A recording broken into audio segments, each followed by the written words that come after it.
The views expressed are solely those of the individuals providing them and do not reflect the opinions of the Team Sakpase podcast or their respective affiliates or sponsors.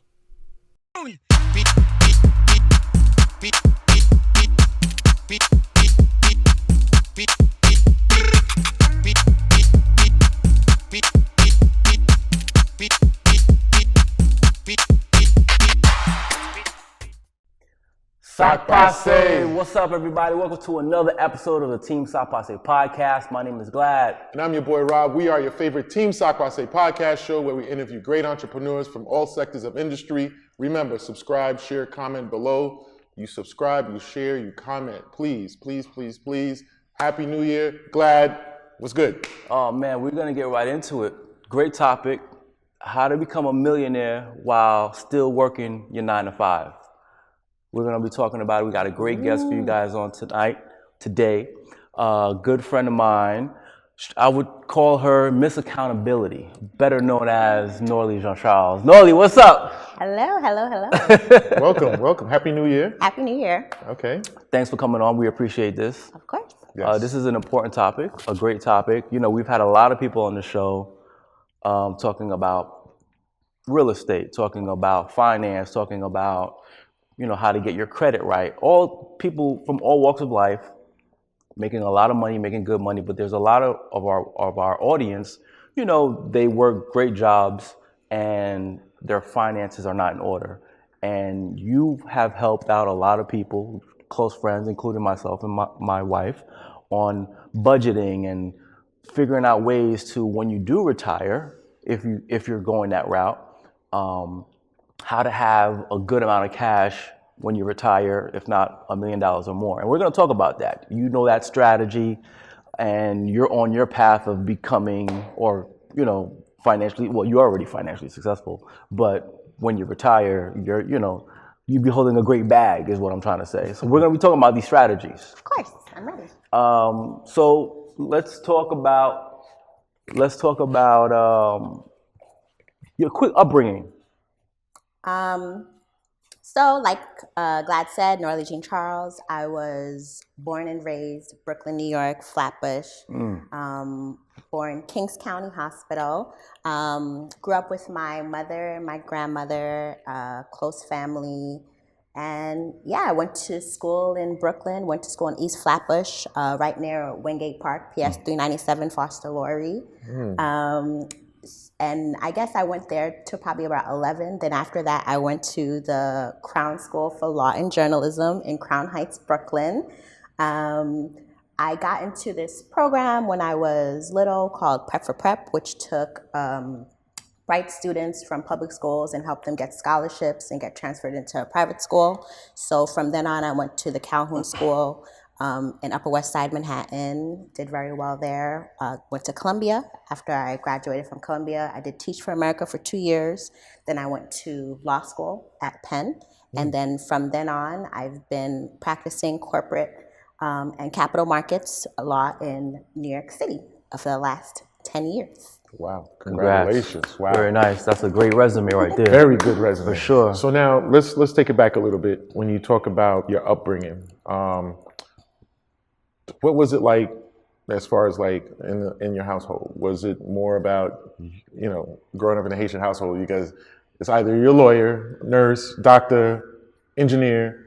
Was it something that was instilled in you as far as like? It was l'église, l'école, la caille. What else? Okay. In I guess Haitian culture, I went to church every Sunday. Do I go now? No. School was very important. As soon as I got home, my grandmother made sure that I did my homework. It was that time when you used to write your homework assignments in the notebooks, and then they check off, make sure I did my homework, make sure everything was complete. And yeah, it gave me a lot of structure. She was there. Sometimes she'd walk me to school. Sometimes I walked there by myself. We lived in a building in Flatbush. It was called the Haitian Building on Hawthorne Street. Hawthorne. So and Nostrand? Yeah, between Nostrand and Rogers. Okay, yes. I know Haitian building. I know Haitian building. Everybody in that building was Haitian, and my school was like 3 or 4 blocks. So my mom had a friend, Mommy, she would like walk me to school, and then, or she'd like pick me up, and then when I got home, my grandma would be there. She'd she'd cook for my sister and I, and then make sure we do our schoolwork. We couldn't watch television on the weekdays, so we had to use our imaginations. But sneakily, so my mom, my sister, my grandma, and I, we lived on the second floor of the building, but we had another family member that lived on the sixth floor. So when I used to stay with her, she'd let us watch TV.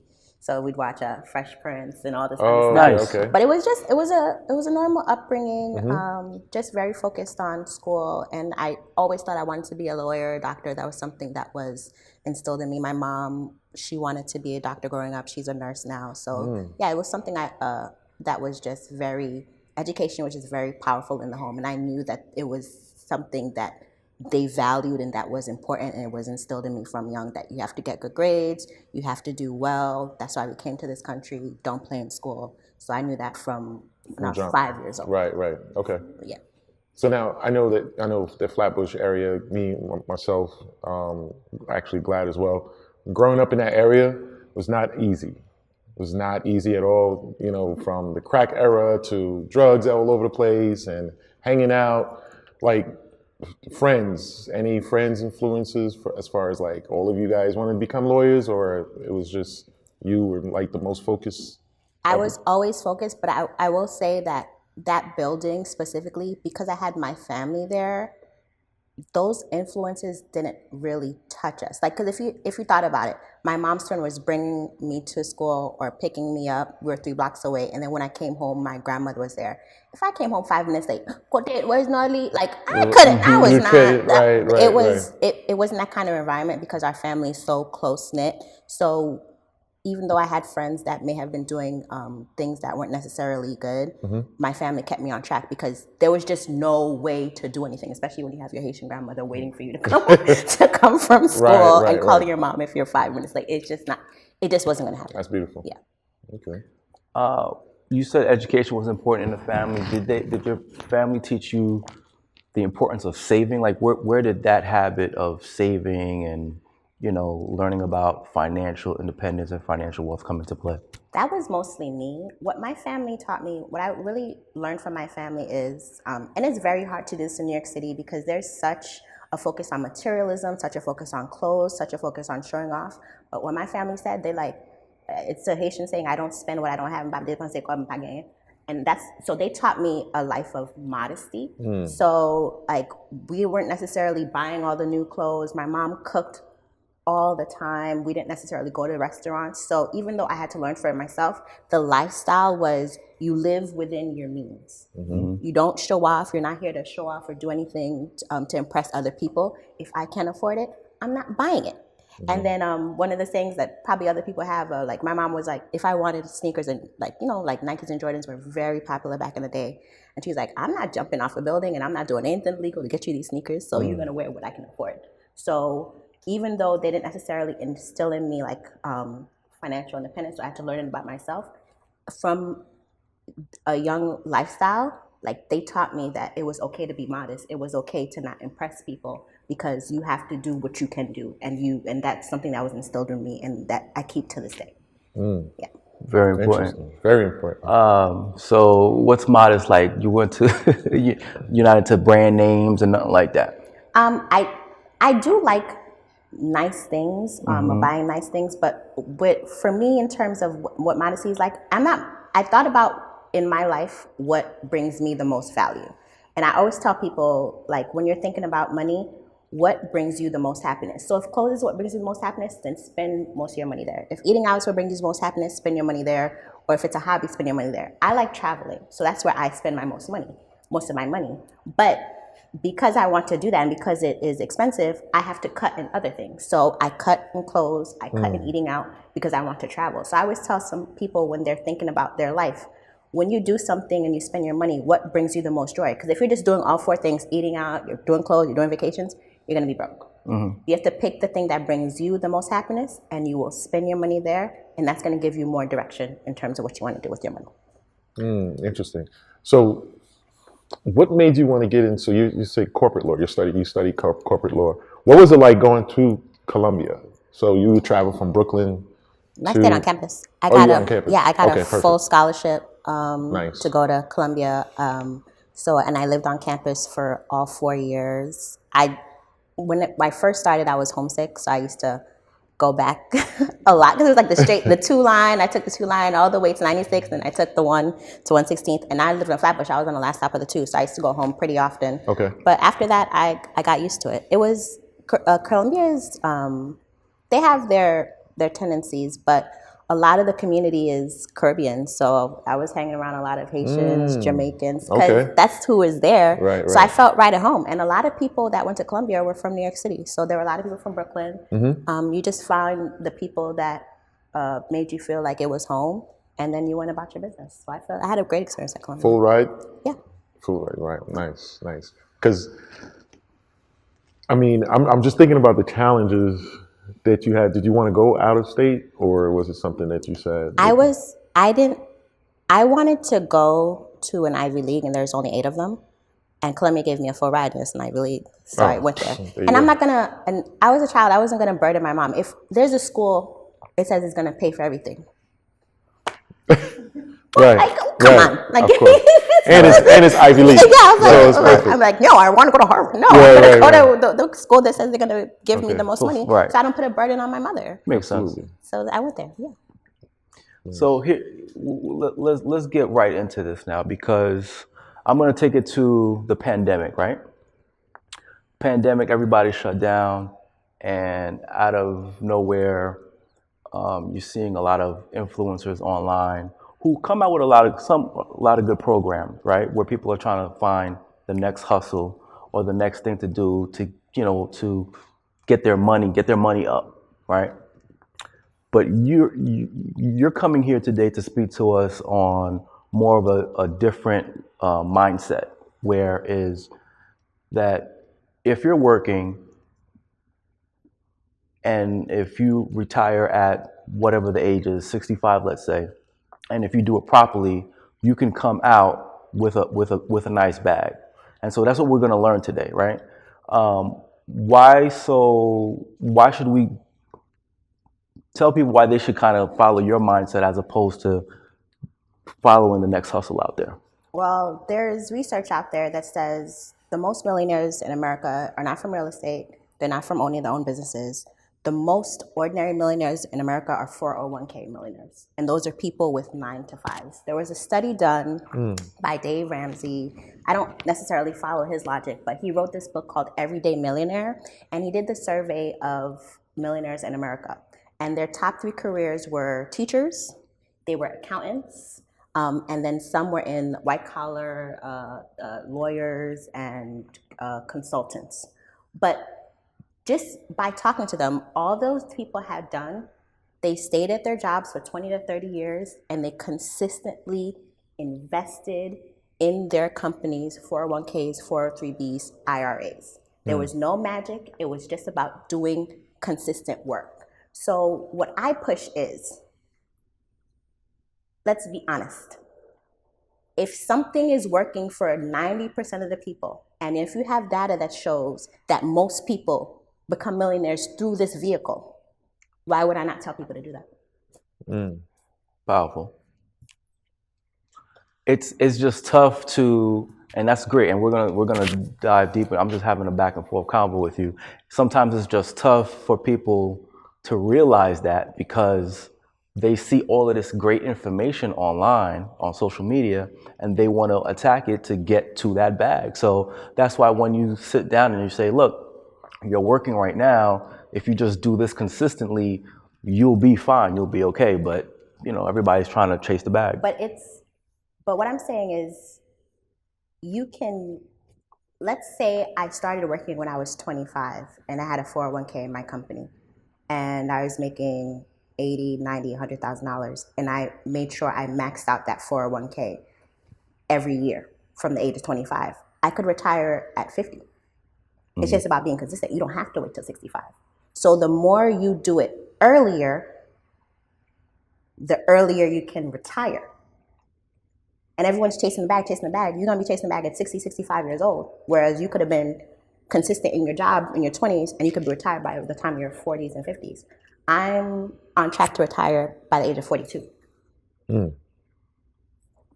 Congrats. Now, Okay.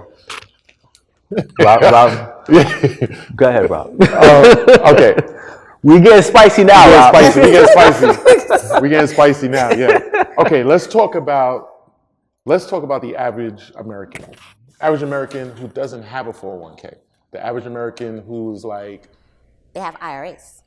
If your job does not offer you, so that's why I say to people, the average American doesn't have 401ks, the average American doesn't have 403bs, okay, but every American has access to an IRA, and every American has access to a brokerage account that can invest in index funds. The stock market has the lowest barrier of entry. You can open an index fund and start investing in an index fund with $100. Like my brother right now, he's in his 20s, and he's gonna start his job. I'm gonna have him just do $200. And even if because he started so young, he's gonna be on track to retire by maybe 50. So it doesn't even mean you have to do a lot. The earlier you start, you can start with less money. And if you just do it consistently, it's gonna build up more. The later you start, you have to invest more money because you have less time in the stock market. But literally, if everyone went to work in their 20s and they started investing $300, $400, $500 every month, they'd probably be set by the time they were in their 50s. And I'm sorry, that's more powerful than anything I've ever heard in my entire life. Go ahead, Rob. the average American makes $42,000. The average American makes $80,000. How much?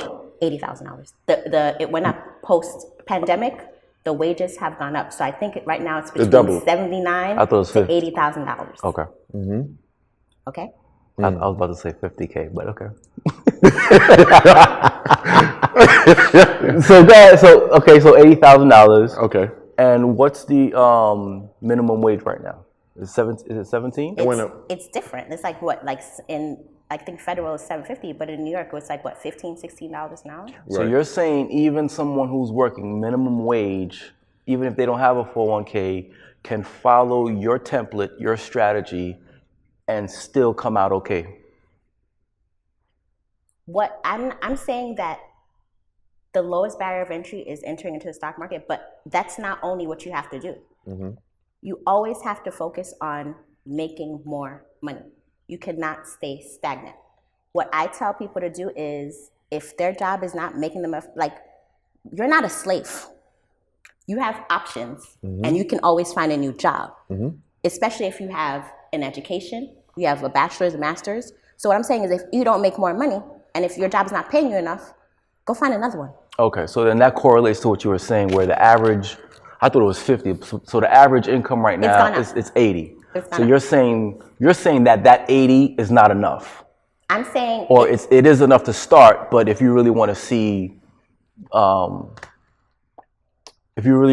some income, or you really want to see dividends to increase that salary cap. It depends on how you look at it too. I'm not saying it's not enough. I'm saying sometimes it's about how people live.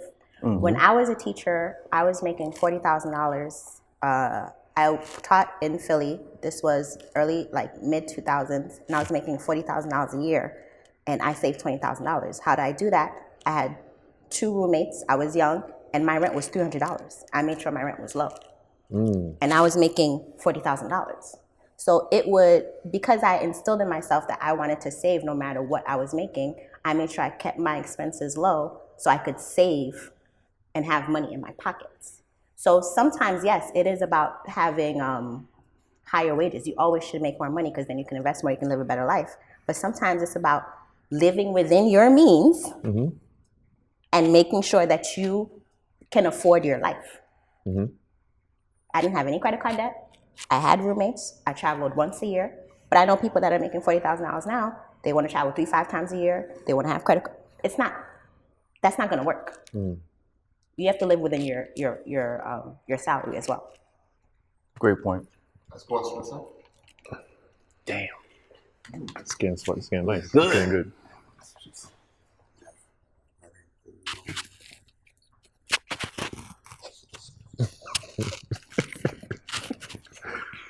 You hear her fine? Oh yeah, no. Okay. I hear some pressure coming on. You guys like it so far? It's good? Yeah. They're used to it. Any questions? That's okay. Yes. Okay. Alright, you can start up with Do you believe in credit cards? I believe in responsible credit card usage. So this is what I tell people. Everyone's always like, I have 10,000 credit card limit. Okay, what can you pay off every month? It's not about the limit, it's about what you can pay off every month. So this is what I tell people, for example, if they want to use credit cards. If, let's say you make $4,000 a month, and after you pay your bills and after you invest, you have $1,000 a month. You should only put in $1,000 on your credit card because that is what you can pay off every month. So it's not about the limit, it's about what you can pay off every month. So I tell people with responsible credit card usage, just make sure that you can pay it off every month. Because if you look at the research of credit cards and their interest rates, 10 years ago, credit card interest rates were 10, 15%. Now they're in between 25 and 30%. That's crazy. So if you're letting that balance go over to the next month, you're getting hit with 30% interest. No, you should only use it comfortably, and you should only use it if you can pay it off at the end of the month. If you cannot do that, don't use it, because why are you paying 30%? And usually what people, they're saying, there's some myth sometimes that people are like, oh, I'm paying for food, I'm paying for rent. Like, yes, some people use it in emergencies. Most of the times you're not using it for an emergency, you're using it from an impulse purchase, usually a vacation or usually clothes. And you know what? If that's not an emergency, then you probably didn't need to do it. So I'm using credit cards for points, right? So, and I've learned where if I use my credit card, I get points. So whatever I have on my debit card, I pay it right back into my credit card. So the mentality I see here that you're saying is basically discipline. You got to be disciplined. So let's talk about. I'm going to keep going back to the average American only because of what we've been reading, and so the average American, single mom, 2 kids. That's the average Black American. Black American. You're right. Okay. Single Black American. So single mom, 2 kids, full-time job, minimum wage. Well, not necessarily, because Black women are one of the most highly educated segment of the American population. Absolutely. So if you look at the trends, their wages are actually getting higher. But I will say, yes, most struggle with that. But even in that instance, if you're struggling with that, why are you using credit cards? How's that going to help you? Right. But let's just say they're living check to check. How do you, the only reason why I'm coming to this point is because I'm just thinking out loud how do you speak to someone to change their mindset? Because it's like, well, I have to do what I have to do. And we've come across a lot of people who feel that way. It's like, yeah, I want to invest. I hear all this stuff about, getting rich and social media. Forget everyone. There's no struggle on social media. Nobody struggles. So how do I get to that point? As a single mom, I got to take care of my kids. There's babysitters. Babysitters now is like a mortgage. And these are things, you know what I'm saying? I'm just thinking. One of the things that I do is I'm still connected to my community. And one of the things that I do in my free time is I serve as an accountability partner. And I work with single mothers in New York City. One of the things that you have to do is you have to go back to school and raise your salary.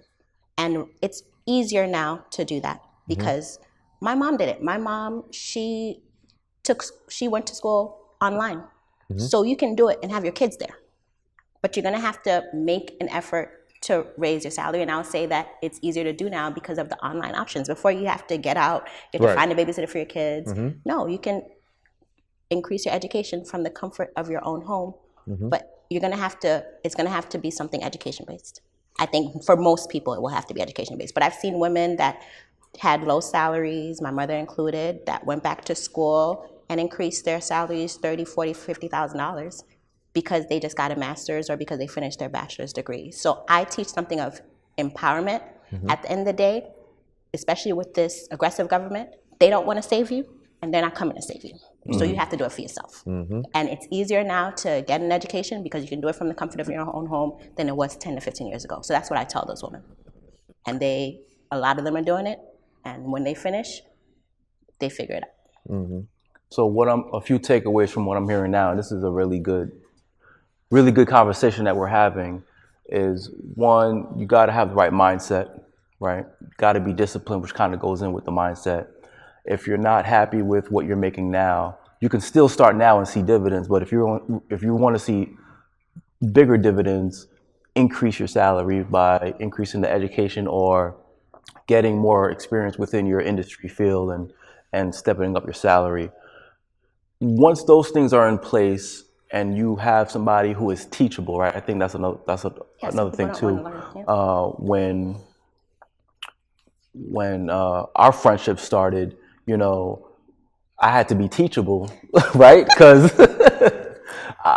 in the beginning I was resistant, like, nah, I'm good. But I think you just have a helpful heart. Like once you're friends with somebody, you just really want to make sure they're good with what you're an expert at. So that's one thing, being teachable. But what I really would like to know is once that person is teachable and they have those fundamentals in place, what's your strategy?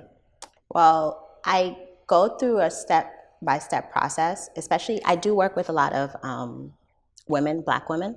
The first thing that I always tell them to do is to have an emergency fund. And that's basically, and I say 6 to 9 or 9 to 12 months of cash expenses. How much? 6 to 9 or 9 to 12 months. It used to be 3 to 6 months, but unemployment has been longer on average. It's taking people longer to find a job. If you think about it, you're putting your resume, sometimes they're putting it through AI. If you don't have certain words, the computer just kicks you out. If they're reducing DEI policies, it's going to be harder for people of color to get jobs, especially if they don't have the federal government backing that up. So one of the first things that I tell people is they need to protect the present before you can think about the future. And you need to have a cash savings of 6 to 9, 9 to 12, or even 3 to 6 if that's what you can. Because once you know that if something bad happens, that you can have the money there to pull to pay your rent or to pay for childcare or to pay for a hospital bill, it gives you a peace of mind. Like, okay, my present is okay. Now let me think about my future, and then you can think about paying off debt or paying off investment. But the first thing I say in the strategy is protect your present first, especially during the pandemic. A lot of my friends lost jobs. More people of color were affected by the pandemic. They were the first to lose their jobs. So the first thing I say is, as people of color, if we're more susceptible to these layoffs, if it's going to be harder for us to get jobs, it's going to be more competitive, you have to have an emergency fund.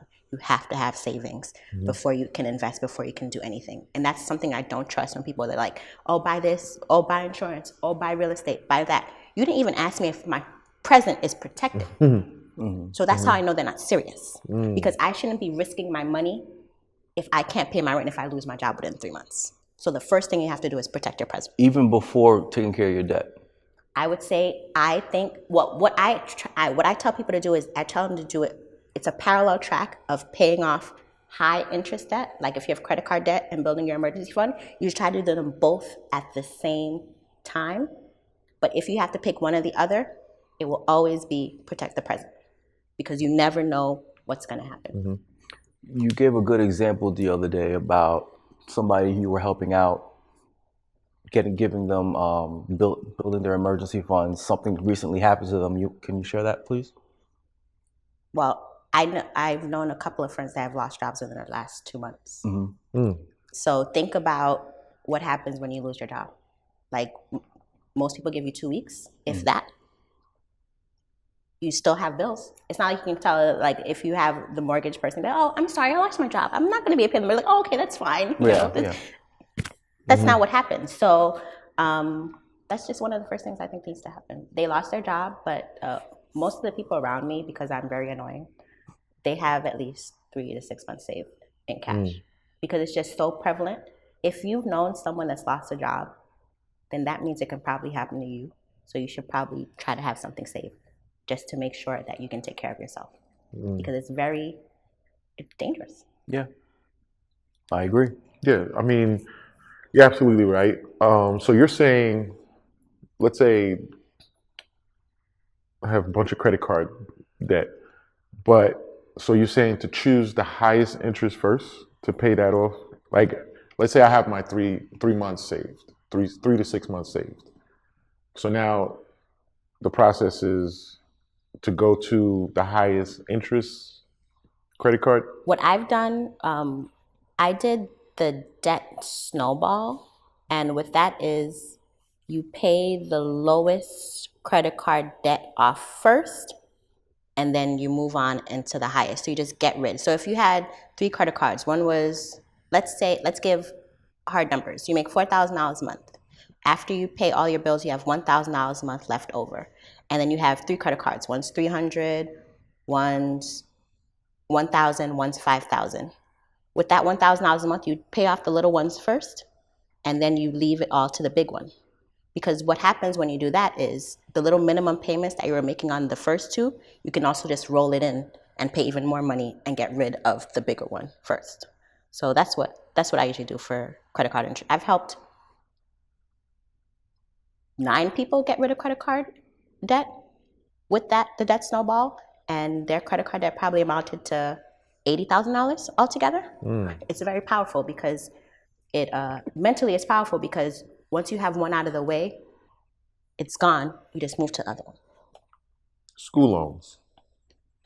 With that, it's a little more complex because there's a lot of debt, and it takes longer to pay off school loans. And I do think that one of the most powerful things you can do is to make sure that you're investing as early as possible, because I said it's easier to become a millionaire if you start investing in your 20s with $100, $200, $300 than it is when you start investing in your 40s and 50s, because now you have to do $2,000, $3,000, $4,000 a month. So I tell people with the school loans, the easiest thing you can probably do is don't pay the minimum, pay 2 or 3 times that automatically, and then move forward. Don't pay the minimum. Pay more. Pay more. Yes. And if you have any extras, like sometimes there are ways we get extra money, but we don't know how to allocate it. Like a lot of people get tax refunds. Some people get bonuses. You can put it on a little bit every year to get rid of it. But one of the easiest things you can do to make sure that you're investing and you're paying off debt is don't just pay the minimum, pay 2 or triple that. So at least you know it's killing off the interest, and then you can continue investing, because that's going to be the most powerful way to build your money up. Now, for people who do have 401ks and the different types of Ks and Bs or whatever, can you kind of express or explain to us how that works and your strategy behind that? It's to get to a comfortable salary where you can continuously max out the 401k every time they raise the limit. So last year was 23,000. This year it's 23,500.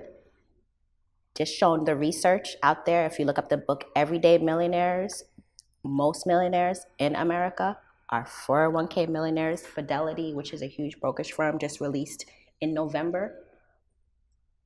A bunch of people became millionaires through their 401ks. It's to try to just invest as much as possible into your 401k, because it's been shown through numbers that is the way that most Americans become millionaires. It is through their 401ks.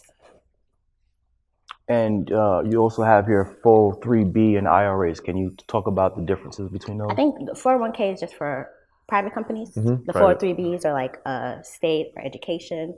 And the IRAs is just maybe you don't have access to the 403B or through a 401k because you're not working with a governmental entity or you're not working with a private corporation. So it's a way for people that may be like entrepreneurs or people that don't have that access to still invest. Because what I tell people is America does not want to support you when you are old. They give you the least amount of Social Security possible. They put the onus on you to invest for retirement. So if you think about a country that doesn't want to support you when you're older, then they offer you these vehicles to invest for retirement. They're going to be favorable to those vehicles because they don't want to support you. So you should look into that first before you look into other things, because at least you know that the government is pushing you to do this. because they don't want to support you. Right. They don't. Yeah. So as far as when you talk about the 401ks, most millionaires were made through 401ks. Yes. Now, nowadays, our Gen Zs, right? everyone wants to become an entrepreneur. What do you tell the Gen Z who's in his 20s? Let's say I'm gonna build an avatar. Michael is 30 years old. He's working, making pretty good money, making like 70K. But he wants to become an entrepreneur because he feels that he cannot sit in a cubicle for 30 years, for the rest of his life. What do you tell Michael at 30 years old? He's not married, no kids. He wants to live on his own. He's moved out, but he wants more. And he feels that he wants to become an entrepreneur. He's an artist. He's making good money, but he's just like, I can't see myself sitting here for another 30 years till I'm 60 years old to become a millionaire. If I become an entrepreneur, I feel like this is my purpose. I will say that even if you're an entrepreneur, to become rich, you're going to have to interact with the stock market. Stock market. Because one of the things I tell my entrepreneur friends is a lot of people go out, you still have to have the fundamentals. If you want to go out there as an entrepreneur, most of my friends that have gone out to be successful entrepreneur, they had 1 to 2 years of cash savings before they left their jobs. Because when you're making it on your own and your job is not giving you money, you're still going to have bills. So I tell them that they need to focus on having an aggressive cash savings. But even when the money starts coming in, like you're going to have to find, if you're not putting it, you're going to save money for taxes, 30%, and then you're going to put some money back into the business. But what are you going to do with the other money? You're going to put it in real estate or you're going to put it in the stock market. So even if you're an entrepreneur, to build wealth, you're going to have to interact with either real estate or the stock market because your cash is dying every year there's inflation. So that's what I say to people. Like, if you want to be an entrepreneur, build your cash savings 1 to 2 years so you can leave your job and still afford your bills, watch your business grow. But even after you have that business, the money that you're not putting in, the money that you're not paying with taxes, putting back into the business, or the money that you're not paying off taxes, it has to be invested back into either real estate or into the stock market so that you can grow your money. You always have to interact with the stock market. All the billionaires that you know, the Elon Musk, the Jeff Bezos, they're billionaires through stock because their companies are in the stock market. So it's just the major vehicle to become wealthy in this country. And that's just what it is. Great point. HSA, can you talk to us about that? It's a health savings account. It's triple tax advantage. And what that means is it's offered at a lot of companies. I guess it's an alternate. You either can have like a flexible savings account. I guess they save money you can spend on medical expenses, or you can have an HSA, which is a health savings account. Triple tax advantage, like the money that you put in or the money that you take out is not taxed, and it can grow tax free. You can spend it on medical expenses, but what most people do, I think it's $4,300 this month. You can put it to HSA. They just let it grow, and you can invest it to help pay for medical expenses. But at the age of 65, the money that you have invested into your 401k, into your HSA, you can use it for whatever purposes that you have. So in addition to having like a 401k or 403b, if you have HSA, it's also money that can be used for retirement. And can you use that money to invest in the stock market? Yes. Okay. You can use it for medical. If you use it for medical expenses, that's fine. But if you just leave it there, you can also invest it into the stock market and let it grow. And at 65, you don't only need to use it for health expenses. You can use it for, I guess, whatever you want. So I hear you mention the stock market a lot. What are your, I say, go-to stocks right now? I don't have any go-to stocks. I do index funds. So the most popular funds that people usually do when they have the strategy. So in most 401ks, they're usually like target date index funds, and they're funds that automatically go more into bonds as you grow older because stocks are volatile. So maybe let's say when you were in your 20s, it was like 80% stocks, 20% bonds. your target date index funds by the time you're in your 60s will be 60% stocks, 40% bonds, because they want less volatility as you're about to retire so you can have your money. So what I usually tell people to stick to is you could do like the S&P 500 index funds, or you can do a total stock market index fund, which is all 3,000 companies in the stock market, because it's instant diversification. So I just realistically speaking, I'm not saying that, I don't imagine one day when all 500 companies fail. Right. Or I don't imagine a day when 3,000 companies in the stock market fail. So it's just one of the, there's always going to be risk, but it's just one of the safest ways to invest your money because it's instant diversification So you invest in not total only stock market index funds. right. So not only do you do the 401k, but you invest personally as well. Okay, so that's like a strategy, that an aggressive strategy that you suggest to your clients as well, or to the people that you help out. I don't suggest, I don't give investment advice, but I do tell people if they're looking to invest in the stock market to stay away from individual stocks, because you just never know what's going to happen. The companies that were profitable 10 years ago or 20 years ago, most of them aren't here now. We don't know what companies are going to be profitable in the next 20 years. One of the things that, like, what Dell used to be very popular, that fell off. You know, like a lot of them just fall off. So it's just best to invest in all of them because you don't know what their future is going to be. So the safest thing you can do, normally what I see people do, like S&P 500 or total stock market index fund or target date fund. It's boring, it's diversified. You don't have to really think about it. Got it.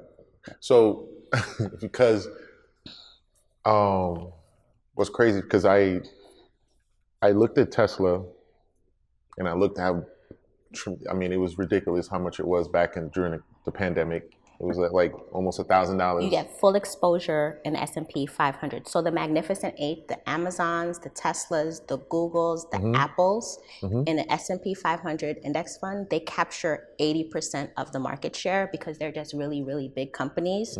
So you get full exposure to all of the big 8 tech companies in the S&P 500 because they have like the biggest valuation. So you're going to have full exposure to Tesla, you're going to have full exposure to Amazon, Google, Meta, NVIDIA, all of them.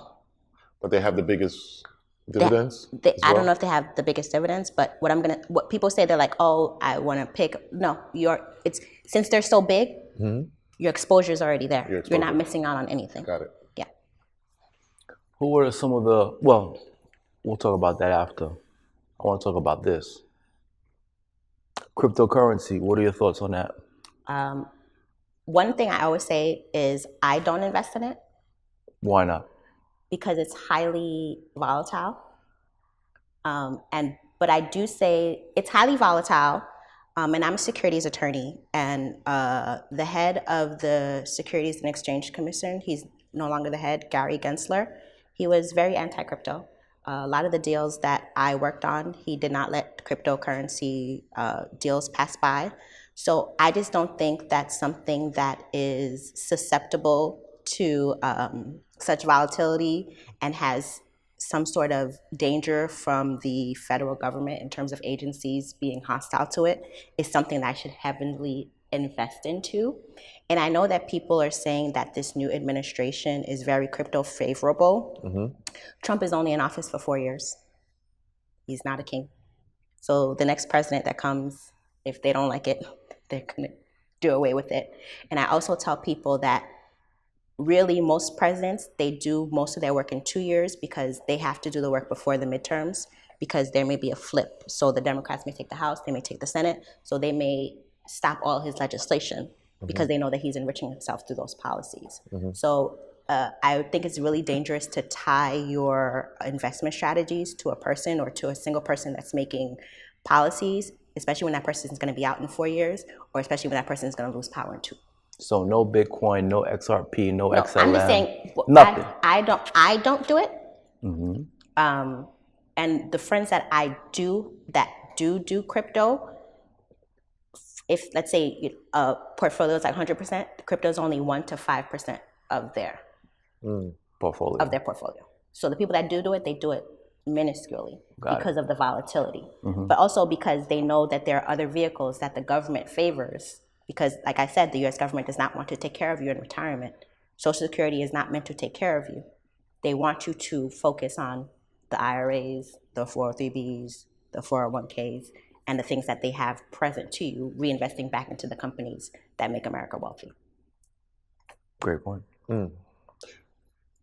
Renting versus buying. What's your take on that? I just always say to do everything within your means. So I personally rent. You rent. Yes, Okay. I do. Okay. I say do everything within your means. One of the things that a lot of people do. You rent and retiring at 42. Let's talk about that. That's awesome. Yeah, I personally rent. Uh-huh. I found a great studio. It was my studios, let's say it's probably 10% of my monthly salary. So the money that I'm not spending on my rent or my other expenses, I'm placing mostly into the stock market. So I just say whether you rent or you buy, you have to look at it in terms of how much you make a month, and you have to make it either 60% or less of what you make, because you need money to be able to invest and to live your life. Time out. You're renting a studio, right? Coming up in a Haitian household, that's not typical. That's like, what do you mean you're renting? You're making great money, and how is it that you're renting a studio and not, you don't own a co-op or a condo or? Because the argument I made to myself is I want to retire earlier. So I need to have more money in the stock market younger. So the 6 figures that it would have taken to put a down payment on a home, I put it into the stock market and it's tripled. So that's made me be able to retire earlier. So that's the argument I told myself. Because some people say they do 3%, 5% down. Like a lot of people do. I was gonna do 20, 30% down. I don't want to have big expenses. So I just okay, I can either take the 6 figures and buy a home, or I can put it into the stock market. And I decided to put it in the stock market, and it's paid off for me because it's been growing all these years instead of getting stuck in a down payment. So that's the argument I made to myself. Great point. Because I think most people, well, for one, a lot of people I know are stuck to a 30-year mortgage, stuck to their job. They're not thinking about early retirement because the 62, 65 is in their minds. So being stuck to that 30-year mortgage, so you're saying that the stock market is you see more of a return, a faster return rather. Historically, for the last 100 years, the stock market has at least returned 10%. And within this year, it was 24%. So yes, I've seen a higher return in the stock market thus far. Interesting. Yes. Okay. Interesting. Studio. Who are some of the people that you listen to? Authors, What books. What you got to say about a studio? No. I find it. No, fascinating. we're not gigging on the studio. I want to know what Rob has to say. He said, No. What's going on in the studio? I find it fascinating because a lot of people that sit on this couch, I mean, they're like, look, buy a home. It's the traditional way. You buy a home. Right. You buy the real estate. You buy get the some real equity. estate. Yeah. Save up some equity. Buy another property. Buy. You know what I'm saying? As or far buy as a multifamily. Right. It's a very radical thought, but the thoughts that we have do not come from us. They're usually pushed off by society. And I agree. the fact that most Americans want to buy homes, it's not an idea that came from most Americans. It's an idea that came from America. But when you lock into that 30-year mortgage, it also means that you're going to be working for 30 years and helping the capitalist societies. That's where my point. Right. So, right. And most people are stuck at their job because they got to pay that mortgage. It's literally Right. I think radically, it's literally a trap to keep you working for as long as possible. Absolutely.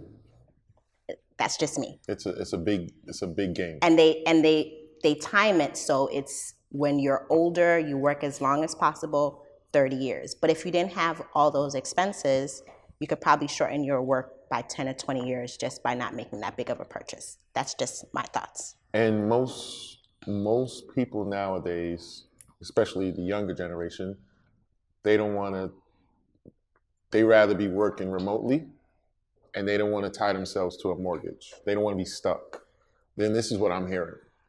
You know, like there are a few people in my family who are at a younger age, and they're like, I don't want to buy a home because I don't plan on staying here for another 30 years. But it's also because homes are just way more expensive now. Extremely Yeah, that's true. expensive. Before, you were buying homes $50,000, $100,000, $200,000. Now to buy a home in New York, what, you need $800,000, $900,000, $1 million, $2 million? You're definitely going to be stuck. But I think it's because the homes are unaffordable, because they're going to raise their expenses. So a lot of people are thinking about different ways. But if homes were, I just say in terms of renter buying, do what you can afford. And don't listen to what the bank tells you you can afford. Look at what you make every month. Look at what you want to invest. Look at the lifestyle you want. Because some people, they buy a home, then they can't travel, they can't eat out, they're just paying the home. No, look at what you can afford.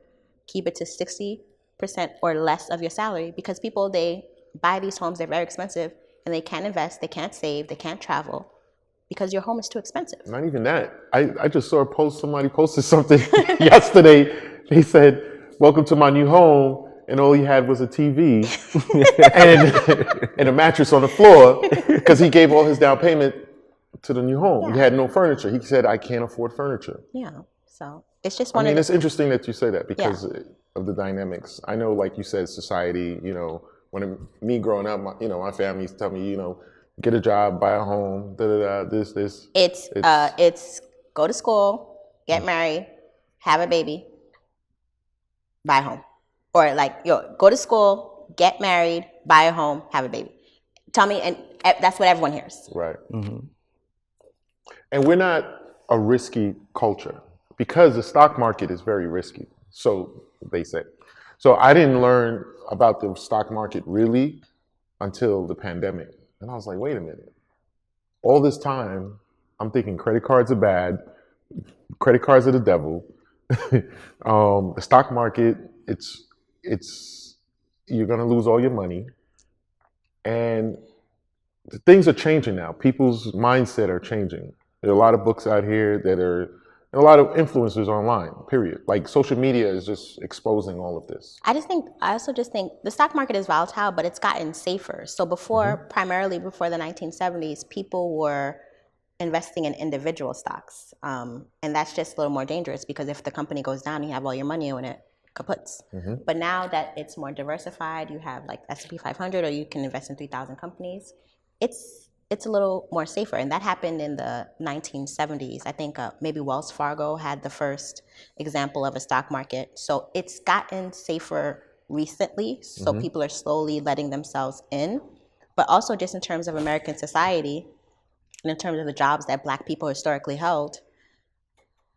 Pre-civil rights movement, most people were, not trying to be egregious, domestic servants, chauffeurs. They didn't have access to the stock market. They were living paycheck to paycheck, and they made sure that they didn't have access to the stock market because they wanted access for wealthy people. So it's taken us a longer time to catch up because it also just wasn't available to us because we weren't even making that much money. Right. We weren't going to college, but now you see we're having more access to it because we're in schools, because we're getting higher jobs, because we're more highly educated. We're getting more exposure to it. But before, there was no exposure. You were just living, it was hand to mouth. Right. What are some books or authors or people that you look up to or that you read or listen to get your knowledge? I like the book Everyday Millionaires. That's something that really inspired me because it showed me that you don't have to come from generational wealth.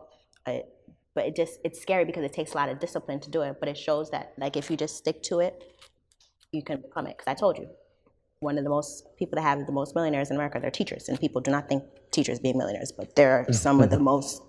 Their 401ks are popping, or 403bs. So Everyday Millionaires. I follow.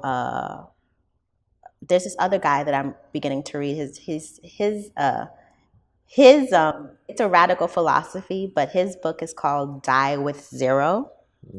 And he's like, his basic argument is he invested as much as possible in his 20s, 30s, so he could retire at his 40s and just basically spend his money down and live his best life. Because he said, I don't want to travel when I'm 65, my knees are hurting and I can't go on the plane. And he's like, I want to travel when I'm still fit in my 40s and 50s. So he's like, he aggressively invested for the first 20 years of his life, and now he's just living his 40s through his 80s doing what he wants. Nice. So I think that's another book that I do like. And then with a podcast that I really like, I like Journey to Launch. Journey to Launch. Journey to Launch. Journey to Launch, yeah. Jamaican woman, Haitian husband, live in Canarsie. Clever Golf Finance, Nigerian woman, and then Money. Team Sock Passe? No, Yeah, just Team kidding. Sock Passe. No, I was gonna say it last. And shameless then plug. Money for Couples. I like Money for Couples as well. Yeah. Okay, cool. 401k millionaires, at the end of the day, if they follow the strategy that you preach, how much of a millionaire? I'm asking this question for a specific reason. Like, is it like 1 million, 2 million, or it just varies on how aggressive you are? It varies on how aggressive you are. So, I would say, like, people are talking about millionaires. It's actually extremely hard to become a millionaire in America. I think it's probably like, what, 5 to 10% of the population. So that's sometimes when I think about people saying like, oh, you want to be rich, you want to be rich. Actually, a lot of you aren't rich, and you're not getting rich. So if I'm looking at the broad strategy of the 5 to 10% that are rich, and most of the 5 to 10% that are rich are 401k millionaires, then I'm gonna. You see what I'm thinking about? Like, I'm gonna follow them. But yeah, it depends on how much. Like, if you started aggressively investing in your 401k, maxing out in your 20s, and you retire in your 50s and 60s, you could be retiring with $5-10 million. But if you just invested like what, $5,000-$10,000, then you'd be retiring with like $1 million. So it's just the more you invest, the earlier you invest, the more money you have later on in life. So it's all going to depend. And my follow-up question to your answer is, whatever you end up with retiring, so let's say it's the 1 to 2 or the 5 to 10, is there a strategy after that to keep it at that or to make it more? Because now you're retired, but now you've got a nice chunk of change in your bank account. But how do you keep that money invested? Do you have your clients or your friends that you refer or you help out a strategy to keep the money flowing? Well, usually when you go into retirement, it's with the intent of spending it. And usually they suggest that you sell off maybe 3 to 4% of your stock to cover your living expenses. So if I retire with $2 million and I've calculated that my living expenses are in between $50,000 to $75,000 every year, then I'm selling off that stock, putting it in cash so I can pay my living expenses for that year. So that's also something I tell people. When you're investing, you're investing in the retirement account. It's to cover your expenses so you don't have to work. So you're strategically going to be selling the stock, turning it into cash, and paying for your life because you are no longer working. And then you can add Social Security onto that. One of the strategies I have, even though I'm not a financial advisor, is I say, like, for people that want to retire, maybe keep 2 years of cash on you. Then you have your 401k, and then you try to take your Social Security as late as possible because that gives you more money. So you go through the cash, you start selling off 3 to 4% of the 401k, and then you take your Social Security 65 or 70 when you can get $3,000 to $4,000. You know what I mean? So that's a strategy that I tell people to employ. Very nice. I'm gonna twist it a little bit. Social life. So, married, single? I'm single. Kids, no kids. No children. As far as a social life, how's that for you? Well, I love traveling. So mostly my social life is through travel. It's not like I'm home counting my money and like, I can go outside. No. It is not like that. No. I didn't think that at all. No, but I would say one of the things that comes with having lower expenses, because I live in the studio, is like I can eat out every weekend if I want. I can go on trips. Like I go on trips. Like we just came from St. Martin with my family. That's a beautiful place. I visited. It's nice. Like we just went there. I'm going to Australia with one of my girlfriends soon. That's what's up. So it's a lot of traveling, a lot of hanging out with the family. But that's what happens when your life is not tied up in bills. You actually have time to do those things, and you're not like I said, I can go out 3, 4, I can go out 5, 6, 7 times a month. And I'm not worried about it. I'm not checking my credit card. I'm not doing that because I know that my expenses are really low because it's just my little studio, you know. And I'd rather that than to have a big home where my family comes to Christmas, oh, got a bel kai, and then go home. No, I'd rather have my little box. I sleep and then I enjoy my life. It's not a box. I don't see it as a box because I agree with you. I don't see it as a box. It's more about it's more like freedom, if you know, quote unquote. So because now a lot of people gonna be hitting up DMs. What's her name? What's her number? Where can I get her? So let's say someone does come across, like, what are like some of the standards? What is, like, you know what I'm saying? My dating standards? Your dating standards. Most people probably not gonna meet them. That's probably a whole nother separate episode. Okay. Well, damn. No, but honestly, you didn't tell me to ask this question. This was not on a piece of paper. No, but it's so this is what Rob is asking. This is what Rob wants to know. Not for me. I'm just saying. Like, Rob is asking, what's dating life like now as a single person? Let's talk about that. What are your thoughts? Thank you. That's what you're trying to say. Yeah, I was eventually going to ask you. Say, ain't nobody on my standard. Honestly, you know what? Because I was so focused on getting myself together financially, I wasn't really focused on dating because men are usually a distraction, and I don't like to be distracted when I have my goals. And sometimes I find men to be a little selfish. So even if they see me putting myself first, it's what about me? It's not about you right now. It's about me. You gotta calm down. But yeah, what was the question actually? What do you want to know? No, only because of the social life. Because I know you're very focused, which is extremely disciplined when it comes to the financial side. But also, I'm just thinking for someone who loves traveling, you're going to come across all kinds of different men who are going to approach you, and you know you're single, you're beautiful, so everyone is like, well, who is she dating? Why is she by herself? But in your mind, you're saying it's a distraction. No, I'm saying I do like dating, but my standards are. I always say I can have the standard that I am because I'm not being a hypocrite. So, honesty, integrity, empathy, compassion, and I do prefer that a guy is financially stable. I feel like if you want to attain the higher rings of love and really connect with someone, I don't want to be talking about paying off credit card debt. I don't want to be struggling paying bills, working doubles. There has to be some foundation of stability for you to get to a higher form of love and connection with somebody. So I do think that that's something important. I don't want to struggle through this life with my person. I want to have a good life, because one of the things I always tell people, I was like, my father died at a young age. He died at 38 years old, right? The age I'm going to be now. Wow. So I always say, I don't know how long I have to live here, but I do know while I'm here, I want to make it the best life possible. I'm not struggling I'm not struggling by myself, so I'm not gonna struggle with no man. Hey, fellas, you heard that? Make sure you got money. Come correct when you come correct with those. That's make sure you got money. That's all I wanted you to tell them. Yeah, you gotta make sure you got money in your pocket. That's it.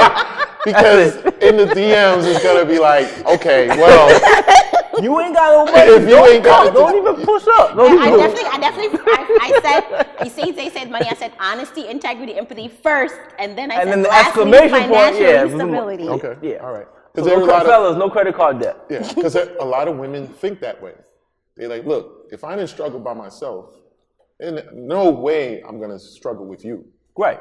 Yeah. No, your partner should be, whether it be you a man or a woman, or a man who likes men or a woman who likes women, your partner, I think in the best of cases, should be an asset and not a liability. They should make your life more positive, Absolutely. and they should make you feel safe and comfortable. Absolutely. Why am I gonna? I always say is, you can't choose your family, but you can choose your friends and you can choose your romantic partner. So I want to choose someone that's gonna make me feel good about myself. Because that's actually the choice I can make for myself. I couldn't choose my mother. I couldn't choose my family. They were given to me, and I had to find myself through them. But the person I want to choose is going to be someone that is good for me, and that's the choice that I want to make. Bravo, bravo. Well So said. let's tie this together in a sense of what we were just talking about, right? You love to travel. You said earlier you're on your way and on the path of retiring at 42, which is just a few years away, right?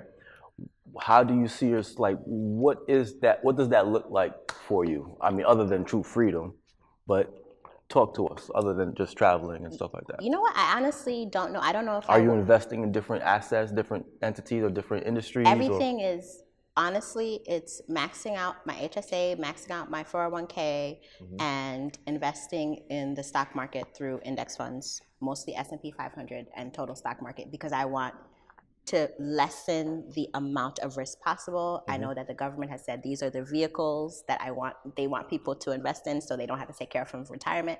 And if they tell me that, that's what I'm listening to.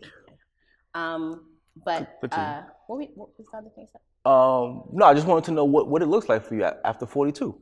Traveling. I think I'm gonna still work because I want to reach a certain point in my investments. I think I need a little more money because I want to travel so often, and I'm gonna continue working, but I'm gonna pick up on my travels. Okay. I really want to travel more. We're good. Okay. What was I gonna say? Travel. Do you own a credit card? Yes. Oh, you do? I do. I have a. Can I make a plug? I have Chase Sapphire card. Okay. I rack up points, but the only thing I always say is I always pay it off at the end of the month. But last year I went to Tokyo and Seoul on points. Nice. But I use it responsibly. So that's it. Very nice. Okay, so Sapphire. All right. Yeah, Chase Sapphire card. They did you signed up. If you spent $4,000 within 4 months, they gave you 60,000 points. So I actually booked all of my trips on there. I paid it off, and then by the end of the year, I was able to go to Tokyo and Seoul for no money. It was basically I just had to pay for like 3 days of hotels, and I stayed there for 2 weeks. That's So I agree with being credit card savvy, but just don't get into debt for it. And if crypto, I know you don't like that word, right? I just have to ask this because there's a lot of people in this audience who they like crypto. We just had a crypto guy on here. We're good friends with him. So I just got to ask this. If crypto matures over the next few years, if it matures, would you consider investing that one, like you said earlier, that 1 to 4%? If it is standardized and I know what the Securities and Exchange Commission's opinion on it, because right now I said it switches back and forth, and I know that there is a stable administration and not a maniacal man who's going to leave within 4 years or be overturned within 2 years by the Democratic House, yes, I will think about it. But even then, like I said, we have hundreds of years of research, and with the retirement vehicles, we have over 40 years of research that shows that one of the easiest paths to becoming a millionaire in America is through consistently investing in your employer vehicles. I will still continue to employ those because I want to do what works, and I know that it has worked for those people. I want to do what works for the most people, not for the few. Powerful. Powerful. Wow. Rob, any other questions? No, man. Audience members, we got a few close. I'm still. I'm just asking. I'm just putting it out there. You guys have any questions? They came to support you. You know what I'm saying? Do you have questions, Izzy? Anybody? Questions? No? Okay. Don't be shy. One more question. Yeah. What's on your playlist as far as music? I like everything. Like, I love compa, right? We were just talking about Joey Detfile, Kaimi, I love compa, New Look. But yeah, I do, it's everywhere, but it's mostly R&B, soca, 90s dancehall, and compa. Okay. Yeah, mostly Afro-Caribbean roots and some little 90s R&B for the most part. Have you found your purpose? I think one of the reasons I think I found happiness is because I found my purpose. And one of my purpose is I always said that if I made it, like it's like the hood thing, mama, we made it, everybody's gonna make it. So one of my purposes is I don't leave like anybody behind. So everything I've learned, like you can ask any family member, any friends, I teach, like we all talk about it, teach it to them, because I want all my girls, all my family members, I want us all to be doing really well in life. And I think we are, right, girls? I can agree. Yes. How many people are you currently helping out? 8. Okay. It's very intensive, so I can't do it for a lot of people. It's free. And I just want to be clear, like I just help people either find ways to pay off their credit card debt or build emergency funds. So I set them up so that they can invest at work, but I don't give investment advice because I'm not an investment professional. I'm happy you said that on camera. But just, let's say with those 8 people over the last 3 years, probably helped 8 people save $300,000. So wow. Accountability is very powerful. That's nice. Very nice. Very nice. You were recently, we got to talk about this before you get out of here. You were recently honored at the Haitian Lawyers Association. You were recognized. Talk about your recognition. Well, it was because of you and my friend that is sitting here who nominated me. Damn. So that's why. It was an awesome mention, and I felt that you had to be honored. They had reached out to us. Shout out to SK and everybody at Halani, and you were the first person that I thought about for sure. I mean, it felt great. Like one of the things I do like about being Haitian is like people often forget about us, but like there's no Caribbean without Haiti. We are 10 million people. We have the highest Black population in 10 million, because after Haiti, it's like Jamaica and it's 3 million. So we comprise the largest majority of the Black Caribbean. And I just love being able to give back to the Haitian community in any way, because I know it was the culture that made me this way. The modesty, the focus on education, the women who and it's not even a good thing sometimes, but they put their children before themselves in many ways that probably does not happen in this generation. So I know it was the culture that made me get here. So I appreciate always being able to give back to it, because I would not be here if it wasn't for my mother, Flatbush, or just the culture in general, the modesty, the living below your means, and not showing off.